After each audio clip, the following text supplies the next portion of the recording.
आपको बांग्लादेश लेकर चलते हैं। वहां सत्ता परिवर्तन हुआ है। यूं कहिए कि 2024 में शेख हसीना के तख्ता पलट के बाद पहली बार लोकतांत्रिक तरीके से चुनाव हुए, जिसमें बांग्लादेश नेशनलिस्ट पार्टी को बम्पर जीत मिली है। खालिदा जिया के बेटे और बीएनपी अध्यक्ष तारिक रहमान बांग्लादेश के नए प्रधानमंत्री बनेंगे। कूटनीतिक संबंधों वाली उनकी ये नई फाइल कैसी होगी, इस चुनाव के नतीजों से भारत को क्या हासिल होगा और पाकिस्तान को कैसे 440 वोल्ट का करंट लग सकता है। शेख हसीना की सरकार गिराने वाले छात्र नेताओं की पार्टी एनसीपी और जमात का क्या हश्र हुआ और कथित शांति दूत यूनुस का क्या होगा। सबसे पहले आइए ये समझते हैं। इस चुनाव नतीजों में सबसे ज्यादा झटका जमात और छात्र नेताओं को लगा। हिंदुओं के खिलाफ हिंसा करने वाले जमात और छात्र नेताओं की पार्टी एनसीपी को आप क्रांति के भस्मासुर कह सकते हैं, जिन्होंने शेख हसीना की सरकार गिराने के लिए आजादी का नारा लगाया था, पर नियत में गुलामी और नफरत निकली, जिसका परिणाम नतीजों में भी दिखा। मोहम्मद यूनुस इस मामले में सबसे बड़े लूजर निकले। उन्हें शांति का नोबेल मिला था, लेकिन अल्पसंख्यकों की चीखें उन्हें पूरे कार्यकाल में सुनाई नहीं दी और अब आवाम ने उन्हें शांत कर दिया है। इसीलिए अब शांति दूत खामोश हैं। मुन्नी ने बांग्लादेश को लेकर जो भारत विरोधी प्लान बनाया था, जमात को फंडिंग की थी, आईएसआई ने पूरे चुनाव को अपने हिसाब से मैनिपुलेट करने की कोशिश की थी। अब आईएसआई के उस प्लान पर लोकतांत्रिक बुलडोजर चल चुका है। इस नतीजे में पाकिस्तान भी सबसे बड़ा लूजर साबित हुआ है। बीएनपी अध्यक्ष तारिक रहमान जब बांग्लादेश के सियासी मैदान में धूल उड़ रही थी, तब ये खिलाड़ी 7 समंदर पार शतरंज की बिसात बिछा रहा था और सिर्फ एक चाल चलते ही पूरी सत्ता हाथ में आ गई। बात भारत की करें तो पाक परस्त जमात का शासन से दूर रहना भारत के हित में है। बीएनपी ने हिंदुओं की सुरक्षा की गारंटी दी है, भारत से संबंध सुधारने का वादा भी किया है, जिससे पाकिस्तान को 440 वोल्ट का करंट लग सकता है। बांग्लादेश चुनाव नतीजों के हाई पॉइंट्स क्या हैं, आइए अब जरा वो भी देख लेते हैं। देखिए, पहली बात, बांग्लादेश में बीएनपी की 20 साल बाद पूर्ण बहुमत से सरकार होगी। इससे पहले खालिदा जिया आखिरी बार अक्टूबर 2001 से अक्टूबर 2006 तक प्रधानमंत्री रही थी। दूसरी बात, बांग्लादेश में 35 साल बाद कोई पुरुष निर्वाचित तरीके से प्रधानमंत्री बनेगा। ऐसा इसलिए है क्योंकि 1991 से लेकर 2024 तक लगातार बांग्लादेश में 2 महिलाओं का ही राज रहा। कभी खालिदा जिया पीएम रही तो लंबे वक्त तक शेख हसीना प्रधानमंत्री रही। तीसरी बात, इस चुनाव में बीएनपी सबसे बड़ी पार्टी बनकर उभरी। प्रथम ओलो के मुताबिक 299 सीटों में से बीएनपी गठबंधन को 212 सीटें मिली हैं। उसने बहुमत के लिए जरूरी 150 के आंकड़े को पार कर लिया है।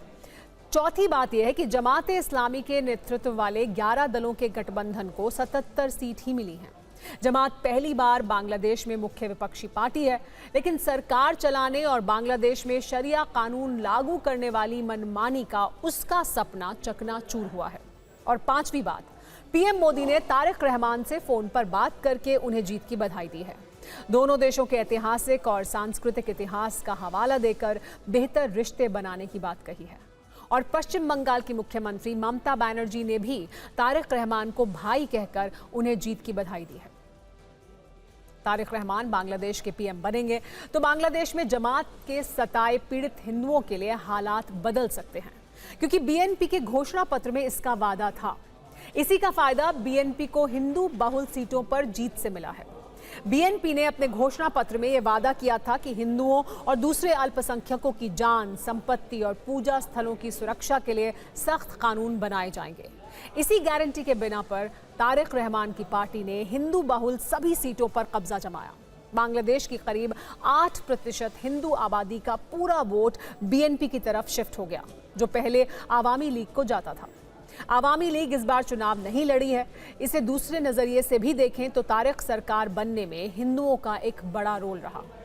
बीएनपी के घोषणा पत्र में दूसरी जरूरी बात यह लिखी गई थी कि किसी भी देश का दबाव या प्रॉक्सी ना बनकर संतुलित विदेश नीति अपनाई जाएगी। अब वो सरकार बनाने जा रहे हैं। पीएम मोदी से फोन पर बात करने के बाद बीएनपी की प्रतिक्रिया भी आई है। बीएनपी की राष्ट्रीय स्थायी समिति के सदस्य और वरिष्ठ नेता नजरुल इस्लाम ने भरोसा दिलाया है कि तारिक रहमान के नेतृत्व में दोनों देशों और वहां के लोगों के बीच के रिश्ते और मजबूत होंगे। यानी बीएनपी सरकार बनने से पाकिस्तान के भारत विरोधी मंसूबों पर पानी फिर सकता है। हालांकि जिया के दौर में इसी बीएनपी पर यह आरोप भी लगते रहे हैं कि उसका झुकाव पाकिस्तान की तरफ ज्यादा रहा था। खैर, बीएनपी ये चुनाव क्यों जीती, इसकी और भी कई बड़ी वजहें हैं। खालिदा जिया के निधन से उपजी सहानुभूति का लाभ पार्टी को मिला। आवामी लीग ने चुनाव नहीं लड़ा, उसके काफ़ी वोट बीएनपी को ट्रांसफ़र हुए। लोगों को स्टूडेंट लीडर से निराशा मिली और जमात के लिए लोगों का गुस्सा अब बीएनपी के पक्ष में गया। वहाँ के हिंदुओं ने जमात की कट्टरता का बदला बैलेट से कैसे लिया, अब ये रिपोर्ट भी देखिए। बांग्लादेश में बीते 2 साल से लोकतंत्र नहीं, कट्टरता का राज था। अगस्त 2024 में शेख हसीना का तख्ता पलट हुआ। इसके बाद से ही हिंसा का दौर शुरू हुआ, जिसके शिकार वहां के अल्पसंख्यक हिंदू 556 दिन तक लगातार होते रहे। इस साल हुए चुनाव के ऐन पहले तक कई हिंदुओं की हत्याएं हुई। कभी उन्हें जलाकर मार दिया गया, कभी उनकी निर्मम हत्या करके उन्हें पेड़ से उल्टा लटका दिया गया, कभी उनके घर फूंक दिए गए, कभी उनके पूजा स्थलों पर हमले हुए। हिंदुओं के खिलाफ यह हिंसा वहां की कट्टर जमात ने करवाई, डर का माहौल बनाया, पलायन को मजबूर किया और जब चुनाव आया तो हिंदुओं ने भी कट्टर जमात को बैलेट से सबक सिखाया। हिंदू बहुल सभी सीटों पर जमात को हार का सामना करना पड़ा। बीएनपी की सरकार बनवाकर हिंदुओं ने शासन चलाने का जमात का सपना तोड़कर रख दिया। बांग्लादेश में हिंदुओं पर किस तरह जुल्म ढाए गए, इसे ऐसे समझिए कि 11 फरवरी 2026 बांग्लादेश के चंपारा इलाके में 28 साल के रतन साहूकार का शव मिला।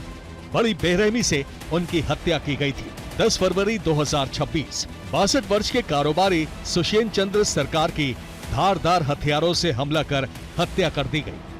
23 जनवरी 2026 नरसिंदी जिले में चंचल चंद्र भौमिक नाम के हिंदू युवक को जिंदा जलाकर मार डाला गया। 17 जनवरी 2026 बांग्लादेश के गाजीपुर में लिटन घोष नाम के हिंदू कारोबारी को पीट पीट कर मौत के घाट उतार दिया गया। इसके अलावा 2025 में 522 सांप्रदायिक हमले हुए, इसमें 61 लोगों की मौत हुई। 95 धार्मिक स्थलों में तोड़फोड़, लूट और आगजनी हुई।